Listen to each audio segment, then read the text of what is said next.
In this video, I will show you how to add tasks to a story in Jira. So if you want to add task to a particular story, like for example, I have in here this story, let's head over and click on it. Then under it, you should be able to see in here this. So as you can see right here, it's assigned to myself and it's actually a story. Now in here, in order to create a task for that, just head over and click onto these three dots. In here, you can see these options. So from in there, you can just configure it to your liking.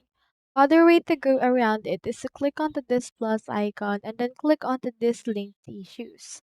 So from in there, you can see in here this link issues and it will serve as a subtask because you won't be able to actually do a card if you haven't done a particular card that this entails.